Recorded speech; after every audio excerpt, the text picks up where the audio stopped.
my Gaui X7. I just got her together. Got a couple of flights on it.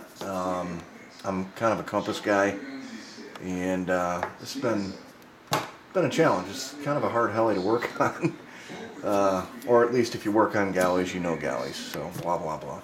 I've got the KDE motor. You can tell I had to cut the canopy to fit her in there.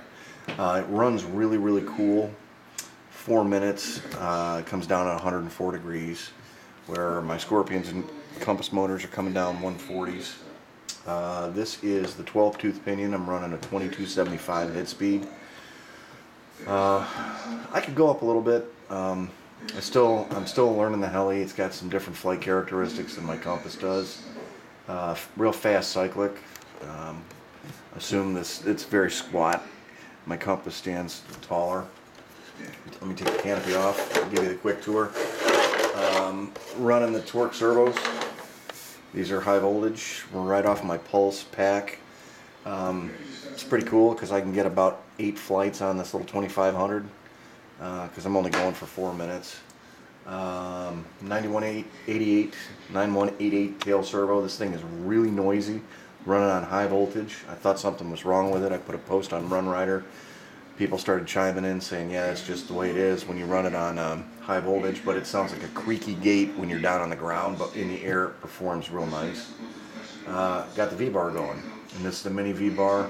I actually dremeled the frames off here, cut them, and mounted the V-bar right here, as opposed to some of the other places that they, this is a common spot that they put it, up underneath here. A friend of mine is running his.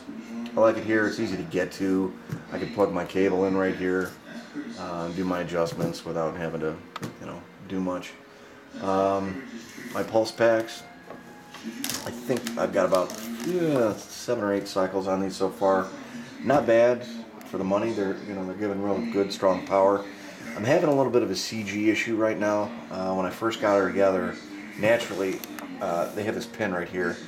Actually, I'll just show you this real fast. For you guys who don't have Gauis, it's kind of a cool feature.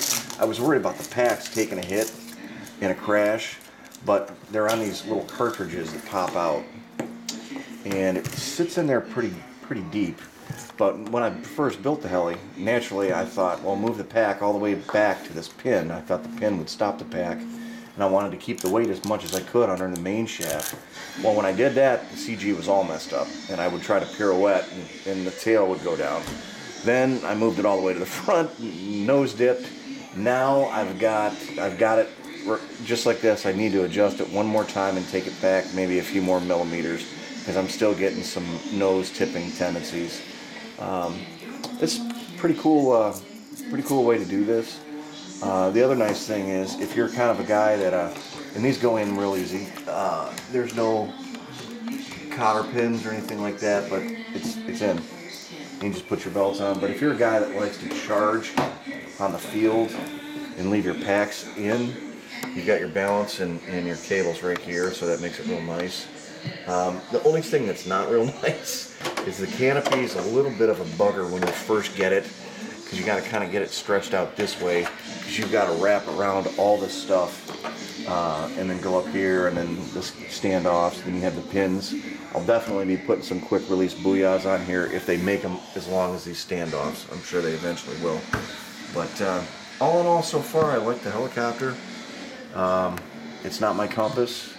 My Compass, I feel, kind of transfers the power a little bit better.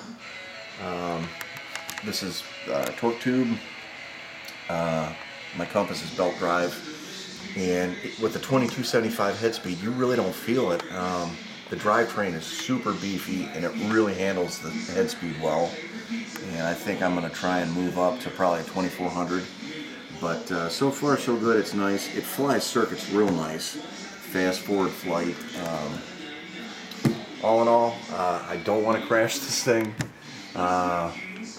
It's kind of a bugger to work on in some areas. The motor pinion is a little bit tough to change. Pulling the main shaft and gear and stuff is a little bit of a bugger, but all in all, it is a nice heli, and if you pick one up, you'll probably enjoy it. Thanks for stopping. and I'll get you some videos on beating the junk out of this thing soon. See ya.